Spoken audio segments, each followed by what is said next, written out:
Today, let's talk about the derivative of the product of two functions. All right? Previously, we showed that if I have a sum of two functions and I want to calculate the derivative of the sum, it's the sum of the derivatives. Right? And now the question is, what if I have a product of two functions? How should I handle that? Well, the first thing that comes to mind is something like this. So that's kind of a natural thing. If I look at the formula above, that's a natural way to think about the formula below. So, but this is dead wrong. Okay? Why is it wrong? Well, basically, if we derive, and we're going to derive it later, you'll see that this formula, you don't get this formula. But if you know some physics, for example, you would dismiss this formula on dimensional grounds.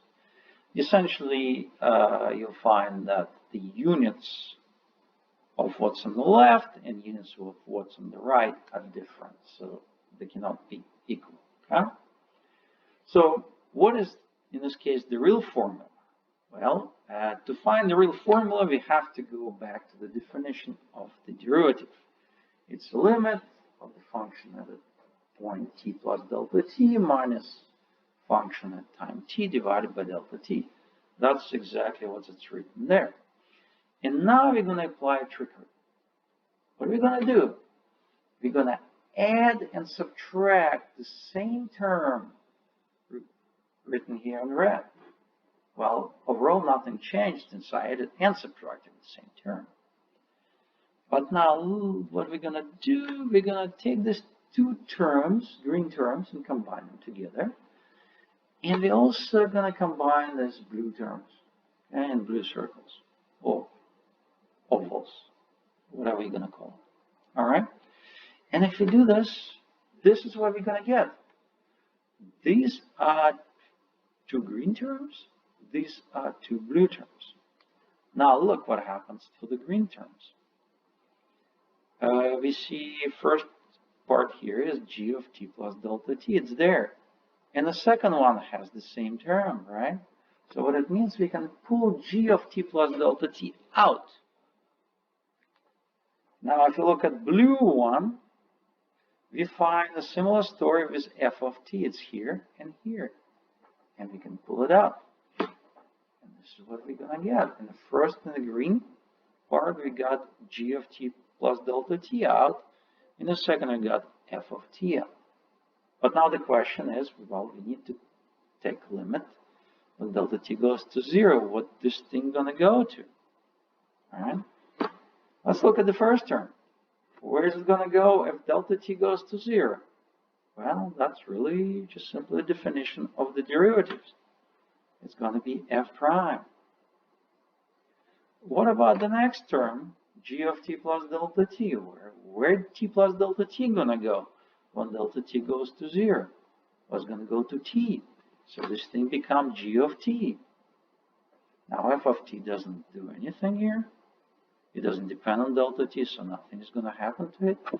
But the last term, if you look at it again, it's a derivative, simply from definition of the derivative, a derivative of g at the point t. All right? And now we got our formula. It's going to look like this. The derivative of product, derivative of f times g is f prime g plus fg prime. It's more complicated than the derivative of a sum, right? But not terrible.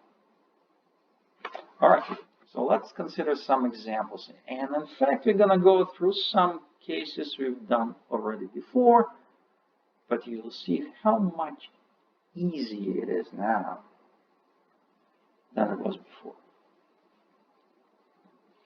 So the first thing is t squared prime. Well, previously we found that t squared prime is 2t.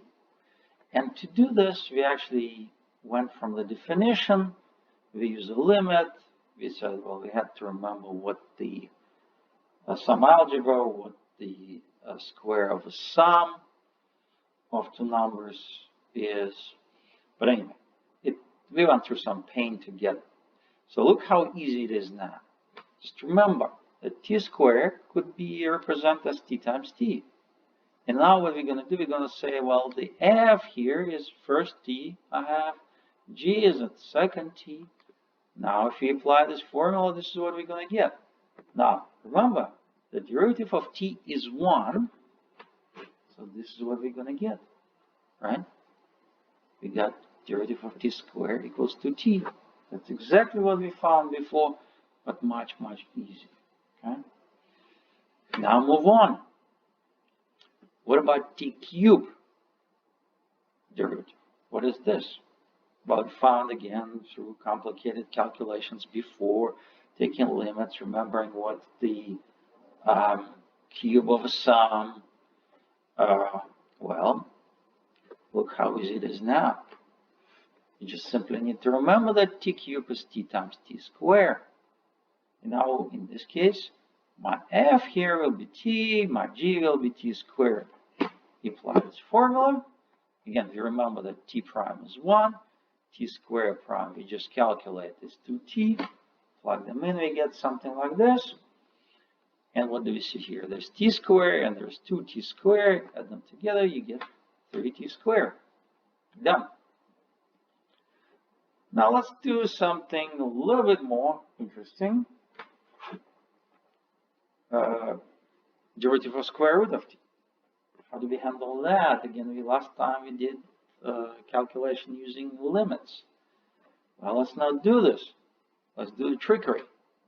Remember, t prime was 1. But what is t? T is square root of t times square root of t. Isn't that great? All right, and now we assume our f is square root of t and g is also square root of t. Okay? By our formula, this is what we're going to get. Now notice that here and here is the same thing. So we have 2 of those. This is what we're going to get. Right? Now what are we going to do if we look at this equation? We're going to divide both parts by 2 square root of t. And if we do, this is what we're going to get. And this is the formula for derivative of square root of t. It's much easier than the last time. Okay, this is a very useful formula to remember. Now, last thing. Remember, f plus g prime is f prime plus g prime. From that, we kind of follow and calculated the derivative of the sum of 3 functions. All right. Now we have a formula for the derivative of the product of 2 functions. What do you think the product of derivative of a product of 3 functions is going to look like? Well, last time, if you look here, it's kind of, this kind of looks similar to this. Do you think this is going to look similar to this? The answer is yes. This is how the formula is going to look like. Derivation, I'll leave it for you. And if you want to do this and you don't know how to start, I suggest you look at the video where we derive this formula. All right.